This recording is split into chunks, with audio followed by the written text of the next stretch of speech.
কঠিন বিপদের সময় এই দোয়াটি যদি নিম্নে আপনি 41 বার পড়তে পারেন, তাহলে ইনশাআল্লাহুল আজিজ আমি মাজহারুল ইসলাম বলে দিচ্ছি, আল্লাহ তাআলা আপনাকে গায়বী সাহায্য করবেন, যেটা আপনি কল্পনাও করতে পারবেন না। ইনশাআল্লাহ যত বিপদ আছে এই বিপদের মুহূর্তে আপনি যদি জাস্ট শুধুমাত্র ছোট্ট এই দোয়াটা আমাদের মুখের সামনে, যেটা আগিসনি ইয়া রহমান, এই ছোট্ট দোয়াটা যদি আমরা নিম্নে 41 বার পড়তে পারি, ইনশাআল্লাহুল আজিজ আমি বলে দিচ্ছি আল্লাহ তাআলা গায়বী সাহায্য করবেন। একেবারে বিপদ আচ্ছন্ন, একেবারে বিপদে নিবেদিত হয়ে গেছেন, চারদিক থেকে অন্ধকারাচ্ছন্ন অন্ধকার আপনাকে ছেয়ে রেখেছে। মনে রাখবেন এই বিপদের সময় আল্লাহর উপর ইস্তেআনাত রেখে, ইত্তেবা রেখে, ধৈর্য ধারণ করে আপনি যদি আল্লাহর কাছে চাইতে পারেন, এই ছোট্ট দোয়াটা পড়ে 41 বার নিম্নে পড়বেন, একেবারে সর্বোচ্চ যতবার পড়তে পারেন বেশি বেশি যদি পড়েন, ইনশাআল্লাহ যত বিপদই থাকুক না কেন, একেবারে দুনিয়ার সবার কাছ থেকে আপনি একেবারে সাহায্য পাওয়ার, আশা পাওয়ার,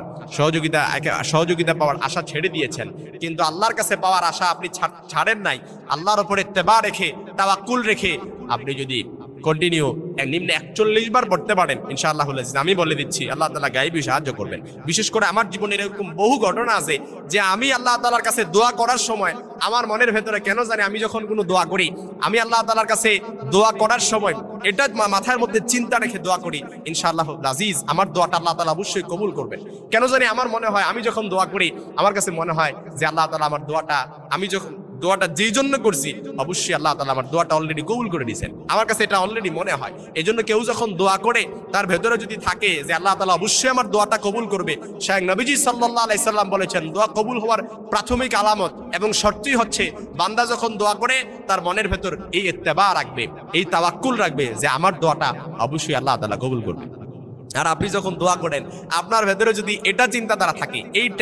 টেনশনটা থাকে যে আমি দোয়া করছি, আল্লাহ কবুল করলে করলো, না করলে নাই, আর আমি না খান্দা গুনাহগার মানুষ, জীবনে তো কম গুনাহ করছি না, আমার দোয়াকে আল্লাহ তাআলা কবুল করবেন, এই অ্যাটেনশন যদি আপনার ভেতরে থাকে, এই ইন্টেনশন থাকার কারণে আপনি প্রথমেই আপনার উপরে আল্লাহর প্রতি তাওয়াক্কুলটা কমে গেছে, যার কারণে দোয়াটা কবুল হয় না। এই জন্য যেই দোয়াটা করেন না কেন সর্বপ্রথম আপনার ভেতরে ইন্টেনশন থাকবে যে অবশ্যই আল্লাহ তাআলা আমার দোয়াটা কবুল করবে, যেন কবুল হয়ে গেছে। সুবহানাল্লাহ, মুস্তাজাবুদ দাওয়ার মতো আল্লাহ তাআলা দোয়াটাও কবুল করে নেবেন। সুতরাং যত বিপদই থাকুক না কেন, মামলা মোকদ্দমায় জড়িয়ে আছেন, ঋণে জর্জরিত আছেন, কোমর বাঁকা হয়ে গেছে, সোজা করতে পারেন না, মেরুদণ্ড বাঁকা হয়ে গেছে, পেছনে যে কেউ ঠেস দিয়ে আপনাকে উঠাবে এরকম মানুষও নাই, কারণ আপনি ছাড়া আপনার পরিবারে আর কোনো